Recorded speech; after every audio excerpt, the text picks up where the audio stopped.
एकदम अलग रीते आ लाडवा बनाववाना छे अने मुठिया तळ्या वगर एकदम ढोकळियानी स्टाइलमां आपणे बनावता होईए छीए अने खांडमां बनाववाना नथी, आपणे गोळमां बनाववाना छे अने एनो टेस्ट एकदम सरस आवशे। एना माटे आपणे 1 वाटकी भाखरीनो लोट, अर्धी वाटकी गोळ अने 2 चमची घीनी जरूर पड़शे। हवे आपणे एक कासूटमां आपणे लोट एड करी देवानो छे, पछी आपणे एमां 2 पावड़ा तेल नाखी अने आ रीतनो एने मोण आपी देवानो छे। हळवा हाथे आपणे मोण आपवानो छे, जे रीतना आपणे बधी वस्तुमां मोण आपता होय ने ए रीतना मोण आपी देवानो छे अने बहू जाजी वर मोण नथी आपवानो, खाली आपणे एने 2 થી 3 मिनिट मोण आपी देवानो छे, जेथी बधुं लोट ने तेल बधुं मिक्स थई जाय। ए रीतना आपणे एने मोण आपी देवानुं छे। हवे आपणे आमां आ रीतना थई जाय ने लोट भेगुं, पछी आपणे एने एमां पाणी एड करवानुं छे। हवे आपणे पाणी आपणे माप करीने लेवानुं छे।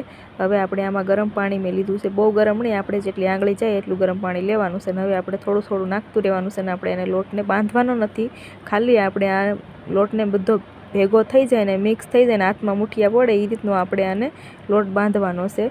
અને આ રીતના આપણે પાણી ખાલી આપણે આમાં અડધા કપ જે પાણીની જરૂર પડી છે, એટલે આપણે એ રીતના મેજરમેન્ટ રાખવાનું। અને હવે આપણે છે ને આને નાના નાના મુઠિયા વાળી લેવાના છે અને મુઠિયો વળી જાય પછી આપણે એક દબાવી દેવાનો, એટલે આ રીતના આંગળીઓ પડી જાય એટલે સરસ રીતે અંદર સુધી બફાઈ જશે। અને આ રીતના આપણે બધા મુઠિયા તૈયાર કરી લેવાના છે। અને બધી પ્રકારના લાડવા બનતા હોય, કોઈ તળીને બનાવતા હોય, કોઈ બાફીને બનાવતા હોય, અને પણ આ રીતના બનાવશો ને એટલે ખૂબ ટેસ્ટી અને આપણે તમે મહિના સુધી સ્ટોર કરીને રાખશો। ને હવે આપણી ઢોકળિયાની ડીશ ન હોય તો આપણે આ રીતના કાણાવાળી ડીશ લેવાની ને એમાં બધા ઢોકળા તેલ લગાવી અને રાખી દેવાના। પછી એક કડાઈમાં આપણે પાણી ગરમ થઈ જાય પછી આપણે એમાં ડીશ મૂકી અને ઉપર એક વાસણ ઢાંકી દેવાનું અને પછી આપણે એને 10 થી 15 મિનિટ સુધી બફાવા દેવાના, એટલે એકદમ સરસ રીતે બફાઈ જશે। અને આ રીતના બફાવશો ને એટલે એકદમ સરસ બફાઈ જશે। ને હવે આપણે એને ઉતારી લઈશું, 2 મિનિટ ઠંડા થવા દેવાના છે, બહુ ઝાઝી વાર ઠંડા નહીં થવા દેવાના, નકર એ સુકાઈ જાય। હવે આપણે એના હાથની મદદથી આપણે એને ભાંગી લેવાના છે। અને આને મિક્સરમાં પણ દળી શકાય, પણ મિક્સરમાં દળીએ ને તો એકદમ ભૂકો થઈ જાય છે। અને આ રીતના દળીએ એટલે આપણે એકદમ ટ્રેડિશનલ જે આપણે ગામડાઓમાં બનાવતા હોય, આપણે ઘસીને બનાવતા હોય, કોઈ આપણે ઘઉં સાળવાની છાવણી હોય એમાં ઘસીને બનાવતા હોય, એટલે આપણે આજે એ રીતના જ બનાવવાના છે। અને આ રીતના બધું ભૂકો કરી લેવાનો છે અને પછી આપણે ખમણીની મદદથી આપણે એને સારી રીતે ઘસી લેવાનું છે, એટલે એકદમ પાવડર જેવું થઈ જશે મિક્સર આપણું। અને આ રીતના હવે બધું થઈ ગયું છે મિક્સ। હવે થોડા થોડા ઝીણા ઝીણા ગાંઠું હોય ને એને આપણે ખમણીની મદદથી બધી ભાંગી લઈશું ને આ રીતના એને ખમણી લેવાનું છે, એટલે એકદમ સરસ રીતે પાવડર જેવું થઈ જશે, એકદમ ઝીણું નહીં ને બહુ જાડું નહીં, એ રીતના આપણે આ પાવડર તૈયાર કરી લેવાનો છે। અને હવે આપણે આ પાવડર બસ મસ્ત થઈ ગયું છે, મિક્સર તૈયાર થઈ ગયું છે, આ રીતના ભૂકો થઈ ગયો છે, એકદમ અલગ અલગ બધું થઈ ગયું છે। હવે એક કડાઈમાં આપણે જે ગોળ લીધો હતો ને એ નાખી દેવાનો છે ને હવે આપણે આમાં જેટલો ગોળ હોય એનાથી થોડુંક પાણી આપણે લેવાનું છે, અડધા ભાગનું પાણી ને એ પાણી નાખી દેવાનું ને હવે આ રીતના ઉકળવા દેવાનું છે। ગોળ આપણો મસ્ત રીતે ઓગળી જાય પછી આપણે આને આ રીતના ધીમી આંચ ઉપર ઓગળવા દેવાનું છે અને ઉફાણ આવે ત્યાં સુધી ઓગળવા દેવાનું। પછી આપણે આ ભૂક્કામાં આપણે આ પાણી બધું ગોળવાળું એડ કરી દેવાનું છે ને હવે આપણે ખરપિયાના મદદથી આને બધું મિક્સ કરી દેવાનું છે। અને આ રીતના સરખું મિક્સ થઈ જાય પછી આપણે આમાં જેટલું આપણે ઘી લીધું હતું 2 ચમચી ઘી, એટલે એ આપણે એડ કરી દેવાનું છે।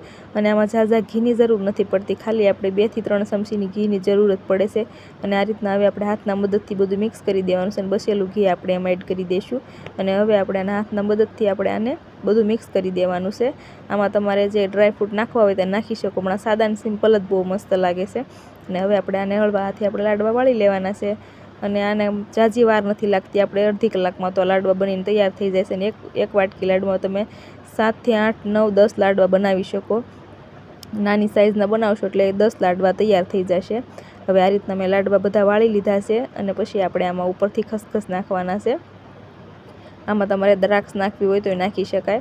અને હવે આપણે આને આ રીતના મેં લાડવા બધા વાળી લીધા છે અને આ લાડવામાં તમને એમ લાગે કે આમાં તમારે ખાંડ નાખવી છે તો ખાંડ તમે દળીને ખાંડ નાખી શકો। હવે આપણે આમાં ખસખસના બી બધા એડ કરી દેવાના છે અને આ રીતના કાસુટને હલાવશું ને એટલે બધા ખસખસના બી બધા એમાં ચોંટી જશે, અને ન ચોંટે ને તો આપણે હાથના મદદથી આ રીતના દબાવી લેવાના છે, એટલે બધા ખસખસ એમાં બેસી જશે। અને ઉપરથી આ રીતના બદામ હોય તો આપણે ઉપરથી થોડીક લગાવી દેવાની, એટલે ડેકોરેશન થઈ જાય, સારું એમ સારું દેખાય।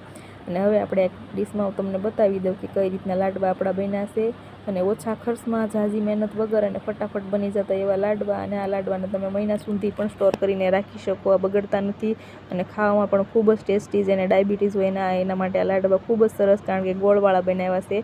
અને જો તમને ગમ્યો હોય તો ચેનલને સબસ્ક્રાઈબ કરી દેજો।